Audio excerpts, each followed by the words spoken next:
السلام عليكم ورحمة الله وبركاته. عيد وناكسن ملك استاذ شوكتان وعن سوء عيدي صدن بريقات كدب وحن كتيرنا معلمه عيد فرحة dadku ay soo guteen waajibaadkii soonka hadana ay ku guda jiraan farxadii iyo waliba ciidii iyo waliba maalmihii lixdaha ee ahaa barakeysnaa ee wadacaha maanta waxaan rabaa muuqaalkan inaan kula wadaago warbixin yar oo aan ka soo diyaariyay qaybta dekada ee dhismayaasha guryaha ay ka socdaan waxaan hore idinku soo gudbinay barnaamijyo khuseeyay dekada gudaheeda dekada qaybta shaqada ka socoto shabaabka iyo guryaha dhismahooda ay ka socdaan baan rabaa haddana inaan ku aadiyo haddii ay yiraahdo aan wada daawano sida ay uga socoto shaqada qaybta dekada banaankeeda ah ee shaqaalaha iyo dadka meesha ka shaqeynaya ayaa waxa loo dhisayaa guryo xafiisyo iyo waliba meelo badan oo lagu shaqeyn doono oo loogu talagalay in dekada ay u noqdaan raasumaal aan wada daawano ugu horeynba waa qaybtii loo sameeyay haamaha waaweyn ee biyaha la saari lahaa si tuubooyin marka loogu xiro ay u geeyaan guryaha saad arkaysaanba waxaa kor saaran shaqaalihii dhisi lahaa ama injineerada ayaa kor saaran haantan waa haanta shubka wada oo gudaheeda ku jira way wareejinaysaa si uusan u fariisan waxa shubayana waa baashaas ay u jeedaan oo kor shamiitada ku shubaysa qaybtan ayaa la diyaarinayaa qaybtan kale waa qaybtii dabaqa ahayd ee loogu talagalay iyadana qaybta cunooyinka iyo waliba bakhaarada iyo qaybo badan bay noqonaysaa iyaduna waxa loo diyaarinayaa shaqaalaha qayb kamid ah gudahana u jeedaan waa qaybtii hadda aan kor idinka tusay gudaheedii weeyaan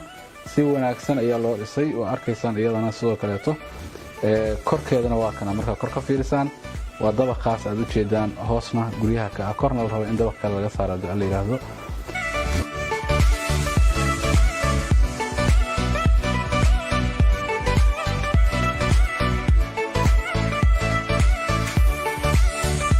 qaybtii guryaha iyagoo furfuran la keenay oo la isku xirxiray waa guryo aluminum ka samaysan iyaguna xafiisyadii guryihii shaqaaluhu degi lahaa noocyo badan bay isugu jiraan oo guryaha tirada badan ay arkaysaan howlkaas oo howlka weynaa oo shirarka iyo loogu talagalay kuwan waa xafiisyadii kale ee meesha loo diyaarshay iyaguna waa ay tiro badan yihiin saad arkaysaan ilaa halkaas iyaga ayaa socda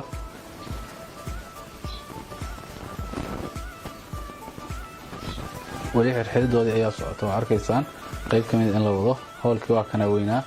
saad u jeedaanba iyo waliba qaybaha kale way siman yihiin oo guryo isdhinac yaala oo loo diyaariyay qaabkii loogu shaqeyn lahaa iyo waliba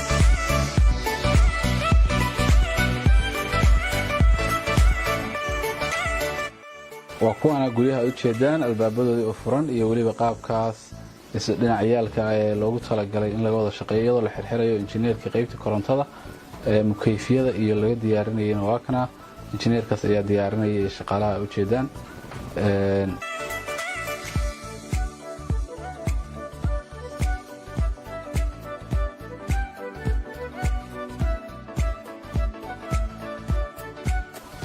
qaybtan aad arkaysaan waa qaybtii qalabka ugu badan ay yaaleen waa wiishkii waa baabuurtii waa cagafyadii waa saydka ugu weyn ama qaybta shaqadu ay ka kala socoto oo gaadiidka badankiis iyo waliba qalabku ay yaalaan waxaana u jeedaan waa qalabyo noocyadooda kala duwan baabuurtii waaweynaa kuwii wax qasayay waa kan haamihii haantii wataas shubka samaynaysa iyadana waa barxadaas bannaan ay degan qaybtan waa karaasharkii wax jijibinayay oo jayga samaynaysay weeye maadaama shubkii hadda la sameynayna shaqo badan buu ku guda jiraa karaashirka kii mid casri ah weeyaan oo u jeedaan qaybaha uu ka kooban yahay ama uu ka sameynayo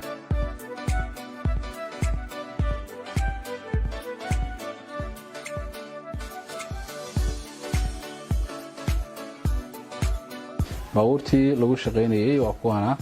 iskarogayaashii weeye meesha ka shaqeynaysa arkaysaan oo meesha taxan qaybtan waa iyagoo dekadii dhagaxa la taagan iskarooyinka hadda aan tusaynay oo dhagaxii sida weeye waxaa jira si loo socdo wadankii mashaariic weyn ba ka socda waxaa jira go'aamo ka soo baxay oo odayaasha deegaanka iyo maamulka degmada Jariiban iyo maamulka Garacad iyo dhammaan nabadoonnada la isla qaatay miyi iyo magaalaba go'aankaasi wuxuu ahaa markii mashaariicdan ay bilaabatay dadkii dhulkii ayay ku yaaceen dhulkii xoolo daaqi jireen iyo kii magaalada ahaa baa kala socmi waayay waxaa dhacday in la gaday dooxooyinkii deegaanka ahaa oo magaalada aad uga fogaa sida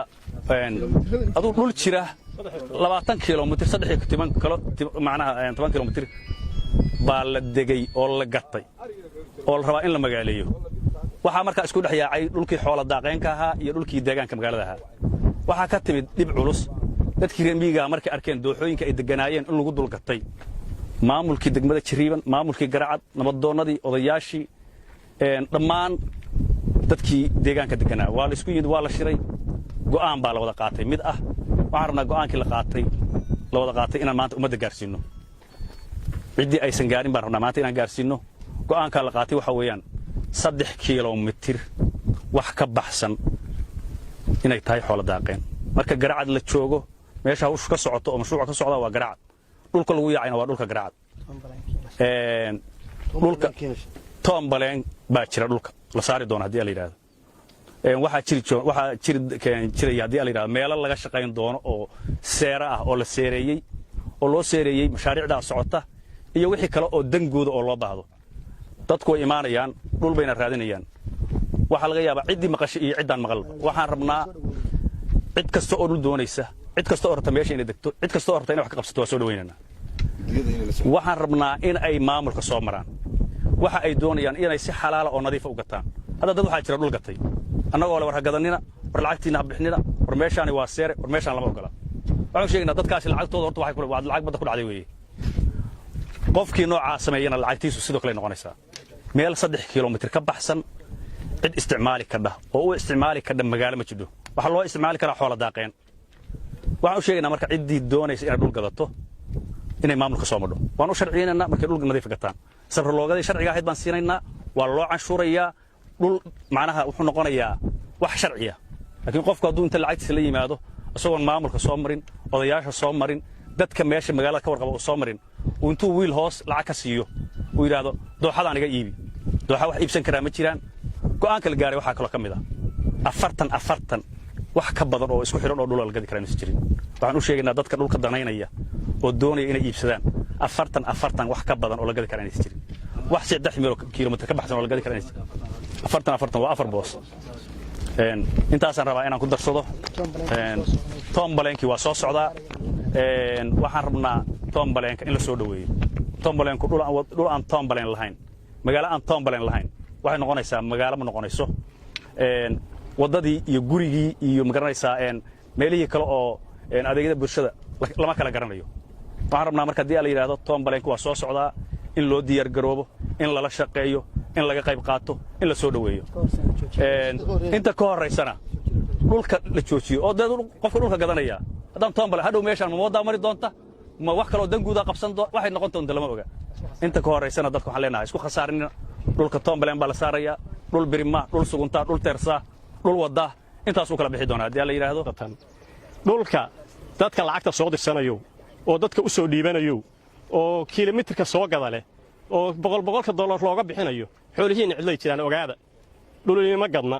meel la inima yaal lacagtiina baxda ku tala gala wiil yar baa loo dhiibayaa waxa la tusayaa 40,000 dollar ama 60,000 dollar waxa la leeyahay 1 kiiloomitir soo banne oo soo cabiro waa ka gadayaa annagoo la warkadeysa wixiina lacagtoodii bixiyeen dadka lacagta soo qaat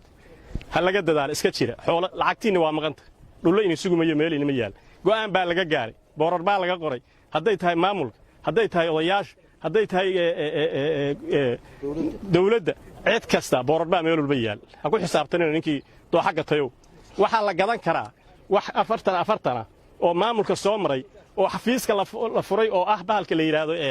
laga qorayo nootayada oo laga goynayo sharciga warqadda sharciga ah boonada safar loogada ninkii soo mara baa qaadanaya waxa kale oo jira Tombaleen wax la yiraahdo Tombaleenkaas meeshuusan marin ama aan la dhigin cidii ku xad gudubta hal la ogaado annaguna waa soo dhaweynaa Tombaleenka cid kastoo na maqlaysaan inay soo dhaweysaan rabnaa hadii Allah